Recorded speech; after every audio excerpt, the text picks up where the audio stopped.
स्वागत है आप सभी का आपके अपने चैनल मास साहब की पाठशाला में।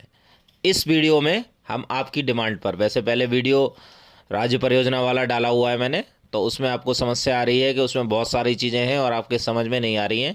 तो इस वीडियो में हम सिर्फ 5 मिनट में यूडाइस 2022-23 को भरेंगे लॉगिन आईडी और पासवर्ड से लॉगिन करने के बाद में।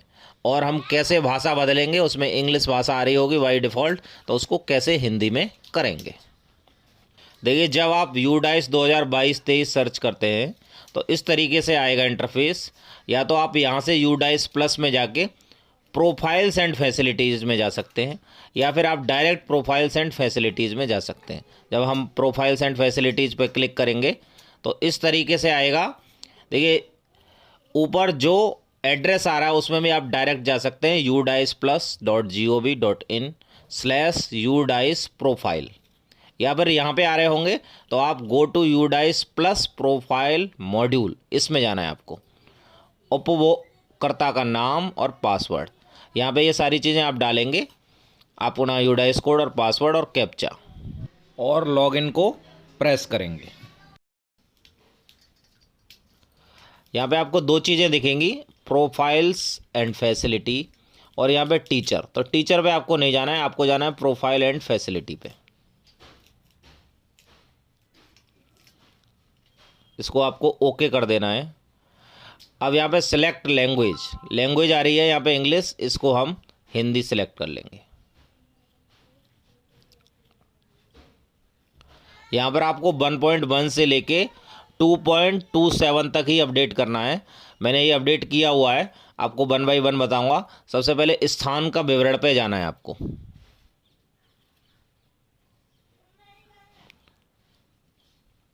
यहाँ पे देखिए, जो भी ब्लैंक होगा उसको भर देना है आपको और इसको अगला करना है।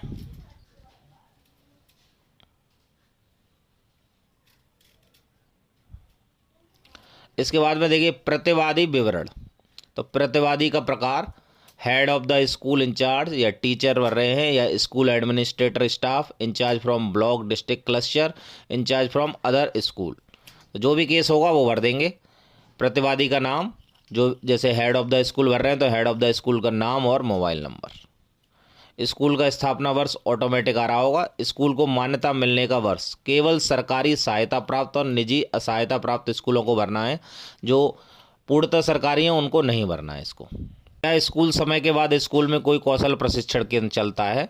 नहीं। क्या यह आवासीय स्कूल है? Non residential. रेजिडेंशियल होगा तो भरना है आपको। यदि गैर आवासीय है तो क्या कोई छात्रावास है जहाँ इस स्कूल के अधिकांश छात्र रहते हैं? नहीं।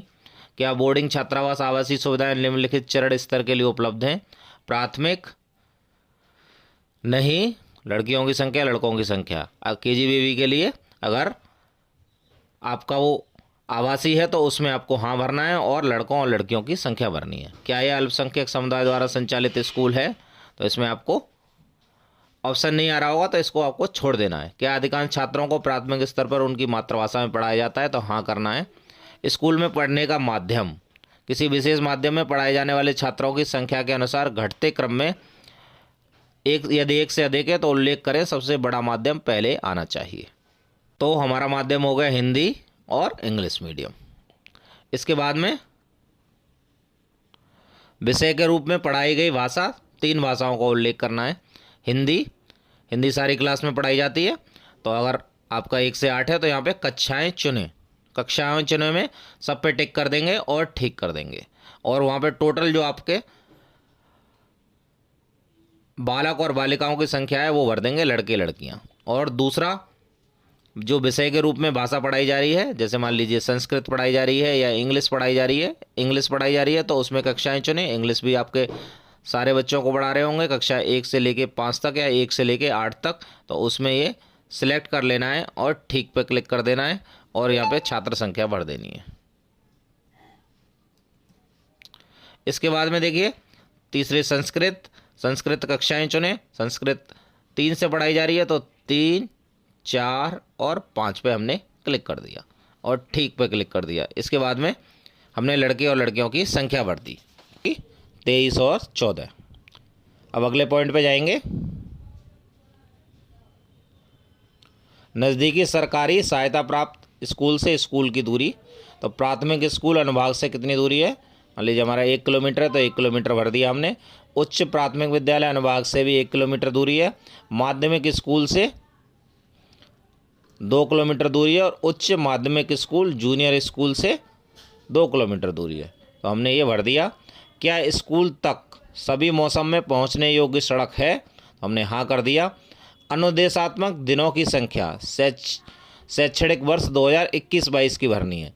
देखिए इसमें कोई इंस्ट्रक्शंस नहीं है, कुछ टीचर्स ऑल्टरनेट डेज आए थे तो हमने उसके अनुसार अपने रजिस्टर के अनुसार प्राथमिक में 189 और उच्च प्राथमिक में 189 अनुदेशात्मक दिनों की संख्या भरी है। बच्चों के लिए औसत स्कूल समय प्रतिदिन बच्चों के स्कूल में ठहरने के घंटों की संख्या, प्राथमिक 6, उच्च प्राथमिक भी होगा तो उसमें भी 6 लिखेंगे। अध्यापकों के लिए औसत कार्य समय, अध्यापकों की स्कूल में ठहरने के घंटों की संख्या, प्राथमिक 6.45 भर सकते हो आप या 7 भी भर सकते हो, क्योंकि 15 मिनट पहले आना होता है और आधा घंटा बाद में रुकना होता है टाइम एंड मोशन के अनुसार, तो आप 6.45 भर सकते हो या 7 भर सकते हो। क्या स्कूल में सतत और व्यापक मूल्यांकन CCE लागू किया गया है, प्राथमिक हाँ, वर्ष के दौरान किए गए आकलनों की संख्या 3। यदि CCE किसी भी ग्रेड में लागू किया जा रहा है तो क्या छात्रों का संचयी कुमुलेटेड रिकॉर्ड रखा जाता है, तो हाँ। क्या छात्रों के संचयी रिकॉर्ड को उनके माता पिता के साथ साझा किया जाता है, हाँ। मूल्यांकन आइटम किसके द्वारा तैयार किए जाते हैं, तो राज्य द्वारा तैयार किए जाते हैं, तो राज्य केंद्र शासित प्रदेश पर टिक करेंगे। शैक्षिक सत्र कब शुरू होता है, माह बताएं, तो इसमें हम अप्रैल पे क्लिक जमा करें और अगला। देखिए अब आंगनवाड़ी की सूचना भरनी है आपको। क्या आंगनवाड़ी केंद्र स्कूल परिसर के अंदर स्थित है, अगर स्थित है तो हाँ भरेंगे और नहीं तो नहीं भरेंगे। फिर आंगनवाड़ी केंद्र का कोड भरेंगे पूरा, आंगनवाड़ी केंद्र में कुल बच्चे भरेंगे। क्या आंगनवाड़ी कार्यकर्ती बाल शिक्षा में प्रशिक्षित है, तो अगर प्रशिक्षित है, वैसे अगर आंगनवाड़ी केंद्र होगा तो यहाँ पे प्रशिक्षित किया गया होगा, तो इसमें आपको हाँ करना है। कि आंगनवाड़ी में पर्याप्त शैक्षिक खिलौने, कठपुतली, खेल बोर्ड आदि गेम स्थित है, तो इसको हाँ करना है, और नहीं है तो इसको नहीं करना है। क्या बाल वाटिका सह स्थित कोलोकेटेड आंगनवाड़ी केंद्र में प्रारंभ की जा रही है, अगर वहाँ पे है विद्यालय के अंदर तो हाँ करेंगे, नहीं तो नहीं करेंगे। क्या कोई स्कूल से बाहर वाले बच्चे स्कूल में नामांकित हैं और अगर हैं तो विशेष प्रशिक्षण ले रहे हैं, अगर आउट ऑफ स्कूल बच्चे हैं तो हाँ करना है, नहीं तो नहीं करना है। और आउट ऑफ स्कूल बच्चे हाँ करेंगे आप तो आगे की सूचना और भरेंगे। 2020-21 में विशेष प्रशिक्षण हेतु नामांकित छात्रों की संख्या कितनी थी, गत शैक्षणिक वर्ष 2020-21 में कितनी थी, और विशेष प्रशिक्षण कौन आयोजित करता है। अगर इस साल में आयोजित कर रहे हैं तो स्कूल शिक्षक। विशेष प्रशिक्षण कहाँ आयोजित किया जा रहा है, तो स्कूल परिसर में। दिए जा रहे विशेष प्रशिक्षण का प्रकार गैर आवासीय। वर्तमान वर्ष 2021-22 में उपचारात्मक शिक्षा ले रहे विद्यार्थियों की संख्या भर देंगे आप, जो बच्चे कमज़ोर हैं, जिनको रेमेडियल टीचिंग दे रहे हैं आप। शिक्षा में सुधार वृद्धि के लिए कक्षाओं में भाग लेने वाले छात्र कितने हैं, तो वो लिख देंगे। गत शैक्षणिक वर्ष के दौरान स्कूल के दौरों का ब्यौरा, तो शैक्षिक निरीक्षण कितने किए गए, CRC हेड समन्वयक द्वारा, DC द्वारा कितने किए गए, खंड शिक्षा अधिकारी द्वारा कितने किए गए। ये आप, क्योंकि बहुत सारे निरीक्षण होते हैं, इसमें 0 ना भरें, इसमें जो भी निरीक्षण हो रहे हैं वो सारे कंप्लीट आप भरते जाएं। जिला राज्य स्तर पर अधिकारियों के दौरों की संख्या वो भर देते हैं। उसके बाद में क्या RT मानदंडों के अनुसार स्कूल प्रबंधन समिति SMC का गठन किया गया है, तो हाँ करेंगे। यदि क और ख हाँ हैं तो पिछले शैक्षणिक वर्ष 2021-22 में आयोजित SMC SMDC बैठकों की संख्या 11 भर दिया हमने। क्या SMC SMDC ने स्कूल विकास योजना तैयार की है, हाँ, वर्ष का उल्लेख करेंगे। क्या स्कूल निर्माण समिति स्कूल बिल्डिंग कमेटी का गठन किया गया है, तो हाँ। क्या स्कूल ने अपनी अकादमिक समिति एकेडमिक कमेटी का गठन किया है। क्या स्कूल ने अपने अभिभावक अध्यापक संघ PTA का गठन किया है, हाँ। तो पिछले शैक्षिक वर्ष 2021-22 के दौरान आयोजित PTA बैठकों की संख्या लिखेंगे। क्या स्कूल PFMS के तहत पंजीकृत है, तो PFMS पे अभी सारे विद्यालय पंजीकृत हैं, तो हाँ कर देंगे इसमें। क्या स्कूल में बहुकक्षा कक्ष हैं, तो मतलब एक रूम में एक से ज़्यादा कक्षाएं संचालित हो रही हैं तो उस पर हाँ करेंगे। कौन कौन सी एक साथ पढ़ाई जाने वाली कक्षाएं, तो कक्षाएं चुनेंगे। जैसे कक्षा 1-2 है हमारी, तो 1-2 को ठीक कर दिया हमने, और कक्ष में एक विशिष्ट दिन में भाग लेने वाले कुल छात्रों की संख्या कर दी। कक्षा 4-5 एक साथ है तो इसमें 4-5 की एक साथ में संख्या कर दी। इसके बाद में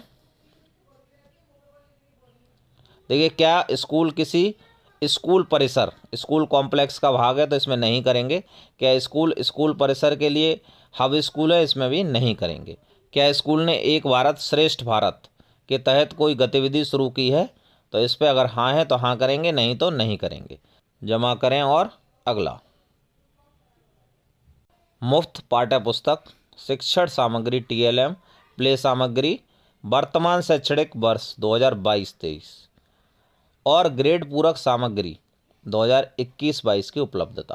तो ये सन आपको ध्यान रखना है, ऐसा नहीं है कि 2022-23 है तो आप 2022-23 ही सब कुछ भरते रहें। क्या निःशुल्क पाठ्य पुस्तकों का एक पूरा सेट प्राप्त हुआ है, तो हाँ। वर्तमान शैक्षणिक सत्र 2021-22 में पाठ्य पुस्तक कब प्राप्त हुई, तो 21-22 में कब प्राप्त हुई थी वो करेंगे। जैसे अक्टूबर में प्राप्त हुई थी तो अक्टूबर कर देंगे। क्या प्रत्येक ग्रेड के लिए TLM उपलब्ध है, हाँ। हाँ तो भाषा के लिए मुख्य TLM प्रदान करने वाले बच्चों की संख्या कितनी है, टोटल बच्चे कर देंगे। गणित के लिए टोटल बच्चे कर देंगे। क्या स्कूल को गत शैक्षणिक वर्ष 2020-21 में श्रेणीबद्ध सप्लीमेंट्री प्राप्त हुई थी, अगर प्राप्त हुई तो हाँ करेंगे, नहीं तो नहीं करेंगे।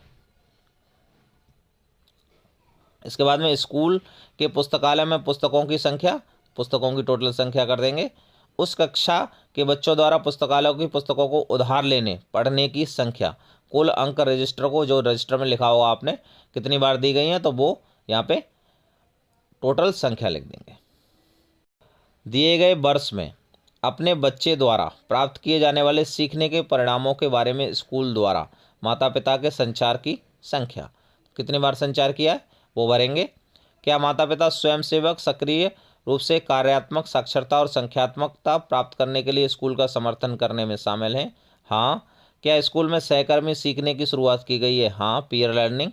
क्या प्रत्येक ग्रेड के लिए खेल सामग्री, खेल और खेल उपकरण उपलब्ध है, तो हाँ। क्या विद्यालय में विद्यार्थियों को निःशुल्क गणवेश प्रदान किया गया है, तो हाँ। यदि हाँ तो माह का उल्लेख करें जिसमें वर्तमान शैक्षणिक वर्ष में छात्रों को यूनिफॉर्म प्रदान की गई है। मई को 5 मई के रूप में लिखा जाना चाहिए। तो अभी देखिए, अभी भी चल रहा है कार्य, तो अगर नवंबर तक कंप्लीट हो गया तो नवंबर कर देंगे, दिसंबर तक कंप्लीट हो गया तो दिसंबर कर देंगे। इसके बाद में जमा करें और अगला। शिक्षण अधिगम वर्तमान शैक्षणिक सत्र 2022-23 सामग्री आदि पर मुख्य प्रदर्शन संकेतक KPI, इसमें आप KPI भर देंगे, ये भरेंगे। और ये क्लास वाइज है तो क्लास वाइज पे सब पे आपको टिक करना है, हाँ या नहीं। क्या इस स्कूल के स्कूल शिक्षकों ने शिक्षण और सीखने के लिए शिक्षण सहायक उपकरण बनाए हैं, हाँ पे हमने सारी क्लासेस में क्लिक कर दिया। क्या स्कूल सक्रिय रूप से शैक्षिक संवर्धन गतिविधियों जैसे परियोजना, समूह कार्य, पोर्टफोलियो, आवासीय प्रयोगशालाएं, कक्षा प्रबंधन, प्रश्नोत्तरी, वाद विवाद, रचनात्मक लेखन आदि करता है, तो हाँ पे क्लिक कर। सीखने के परिणामों में पहचाने गए हार्ड स्पॉट की कुल संख्या, तो कुछ हार्ड स्पॉट आपने क्लास वाइज आइडेंटिफाई किए तो वो क्लिक कर यहाँ पे लिख देंगे, नहीं तो उनको 0 कर देंगे। साइबर सुरक्षा पर उन्मुखीकरण प्राप्त करने वाले छात्रों की संख्या कर देंगे क्लास वाइज। मनोसामाजिक पहलुओं पर प्रशिक्षण प्राप्त करने वाले छात्रों की संख्या, उसकी भी क्लास वाइज। जमा करें और अगला। क्या स्कूल आपदा प्रबंधन समिति SDMP विकसित की गई है, विकसित की गई है। जो जो चीज़ में हाँ हाँ है वो हाँ करते जाएंगे, जिसमें नहीं नहीं है उसमें नहीं नहीं करते जाएंगे। सभी हितधारकों SMC, माता पिता, वरिष्ठ छात्र शिक्षिकाओं को शामिल करते हुए बाल सुरक्षा सुनिश्चित करने के लिए स्कूलों की सुरक्षा और सुरक्षांकन ऑडिट की आवृत्ति क्या है। ऑडिट अगर हो रही है तो वो करेंगे, अगर नहीं हो रही है तो नहीं करेंगे। क्या स्कूल को फिट इंडिया स्कूल के रूप में प्रमाणित किया गया है, तो हाँ करेंगे। क्या स्कूल सहकर्मी स्वयं शिक्षक मूल्यांकन के आधार पर प्रत्येक शिक्षार्थी के लिए समग्र रिपोर्ट प्रदान करता है, हाँ। क्या आपका स्कूल एक आदर्श स्कूल है, तो अभी अगर आदर्श स्कूल बन गया है तो आप हाँ कर देंगे, नहीं तो नहीं कर देंगे। क्या स्कूल प्रत्येक शिक्षार्थी को सहकर्मी स्वयं शिक्षक मूल्यांकन के आधार पर समग्र रिपोर्ट कार्ड प्रदान करता है, हाँ। तो इसमें आपको जो भी चीज़ें हैं आपके हाँ या ना उनको आपको कर देना है। इसके आगे जमा करें और अगला। इसमें आप 2000 वित्तीय वर्ष 2020-21 सरकारी और सरकारी सहायता प्राप्त स्कूलों के दौरान स्कूल और व्यय द्वारा प्राप्त अनुदान, ये 2020-21 का भरना है। इस संयुक्त स्कूल अनुदान मतलब कंपोजिट ग्रांट कितनी प्राप्त हुई वो लिखेंगे। पुस्तकालय अनुदान, बड़े मरम्मत कार्य हेतु अनुदान, खेल और शारीरिक शिक्षा के लिए अनुदान, मीडिया और सामुदायिक जुटाव हेतु अनुदान, एसएमसी एसएमडीसी के प्रशिक्षण हेतु अनुदान, प्री स्कूल स्तर पर सहायता हेतु अनुदान, केवल प्राथमिक स्कूल अनुभागों के लिए है ये। इसके बाद में स्कूल द्वारा प्राप्त वित्तीय सहायता, किसी बाहर से किसी ने आपको वित्तीय सहायता प्रदान करी है जैसे एनजीओ, पीएसयू, समुदाय या अन्य ने, तो वो यहाँ पे भरेंगे और नहीं तो नहीं भरेंगे।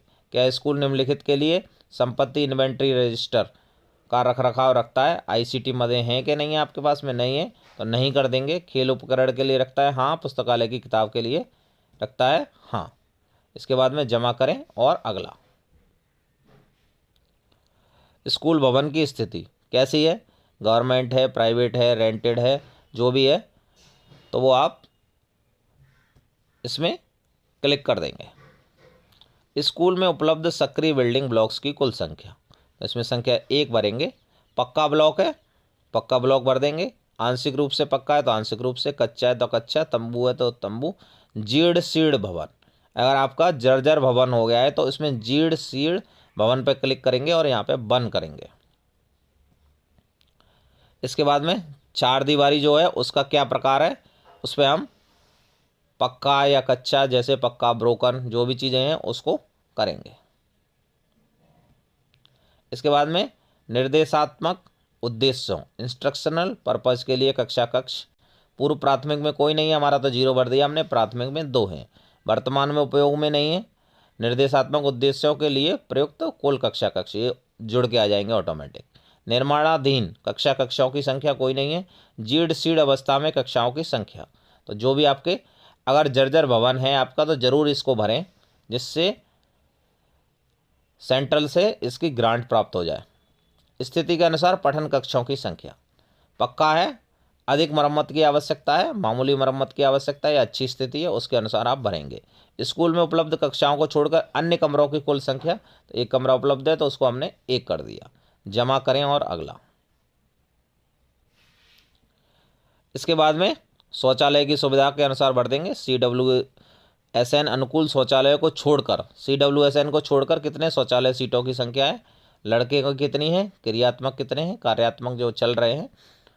लड़कियों की कितनी है, कितने कार्यात्मक है, कुल यहाँ पे आ जाएगा।